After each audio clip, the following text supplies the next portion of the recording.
గిడ పాత్రికేయ మిత్రులు ఉన్నారు, అందరు నాకు కూడా దోస్తులే కదా వాళ్ళందరూ. చెప్పురు ఎప్పుడన్నా ఏమన్నా అన్నానా? ఒక్క కేసు అయినా పెట్టినా? పోనీ ఈ జిల్లాలో ఎవరి మీద నన్ను ఒక కేసు పెట్టినా? ఎన్ని పాపాలు చేసారు వాళ్ళ ఎమ్మెల్యేలు మంత్రులు మీకు తెలుసు కదా, ఎంతమంది ఆస్తులు గుంజుకున్నారు మీకు తెలుసు కదా.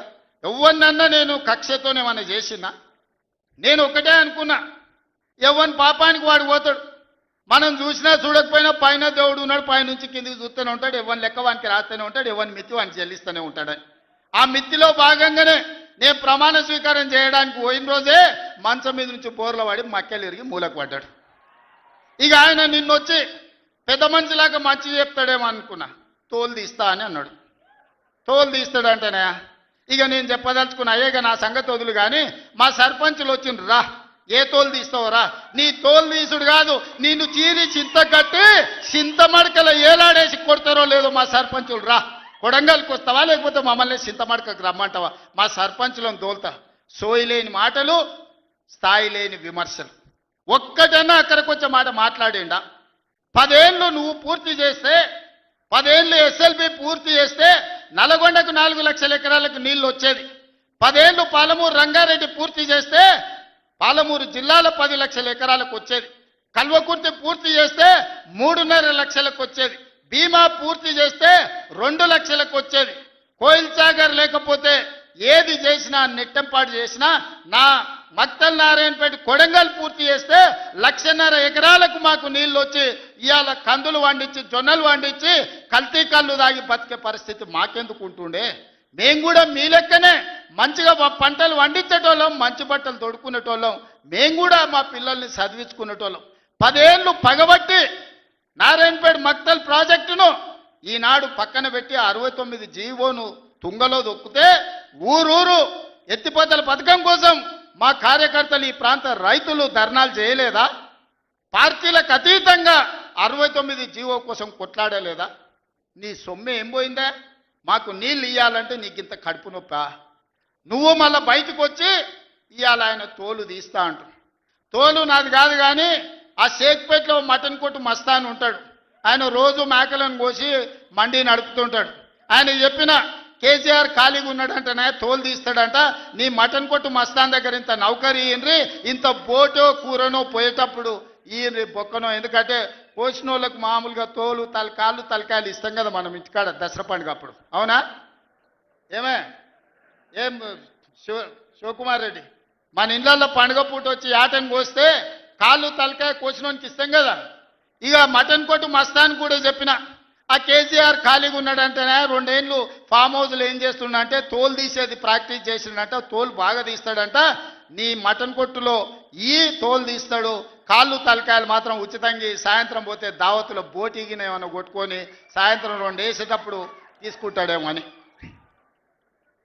40 ఏళ్ళ అనుభవం అంటావు, రాష్ట్ర మంత్రి చేసిన అంటావు, కేంద్ర మంత్రి చేసిన అంటావు, 10 ఏళ్ళు ముఖ్యమంత్రిని చేసిన అంటావు, తెలంగాణ రాష్ట్రాన్ని సాధించిన అంటావు. నేను ఆడ ఫ్యూచర్ సిటీ కడుతున్నాను అంటే తొక్క తోలు, వాడెవడో వస్తాడంటే వంతారనా బొంతారనా ఇవనే ఒక మాజీ ముఖ్యమంత్రి స్థాయిలో మాట్లాడే మాటలు మాకు రావనుకుంటున్నావా?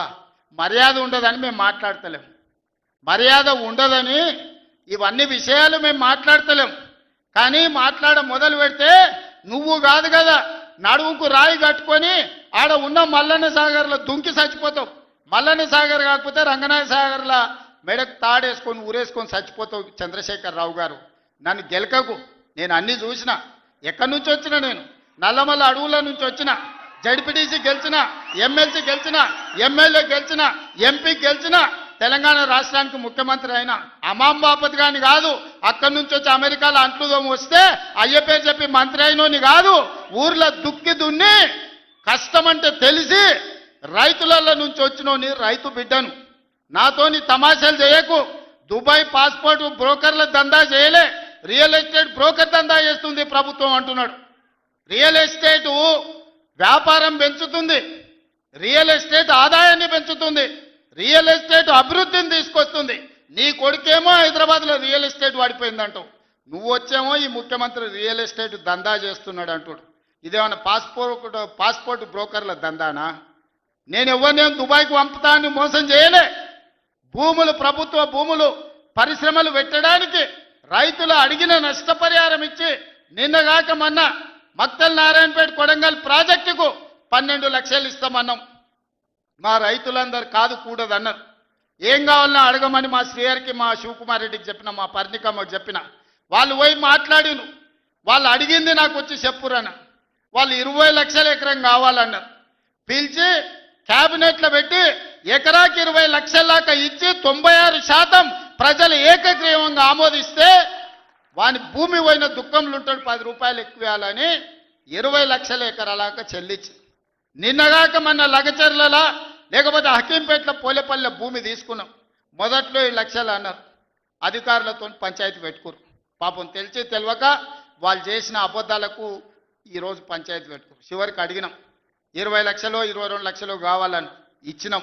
ఇందిరమ్మ ఇల్లు కావాలన్నారు, ఇచ్చినాం. అక్కడ అభివృద్ధి ఏం కావాలన్నో చేస్తామని చెప్పినాం.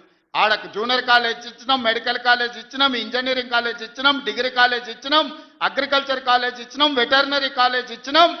ఈరోజు సైనిక్ స్కూలు ఈ రాష్ట్రంలోనే లేదు. సైనిక్ స్కూల్ని కూడా ఈరోజు లగచర్ల కాడికి తీసుకొచ్చి పెట్టినాం. ఇవాళ రాష్ట్రంలోనే ఒక ఆదర్శంగా 250 ఎకరాల ఒక ఎడ్యుకేషన్ హబ్ కడుతున్నాం. ఈ రోజు మేం పోయి ఆ ఊరికో ఈ ఊరికో ఆ పట్టణానికో పోయి చదువుకున్నాడు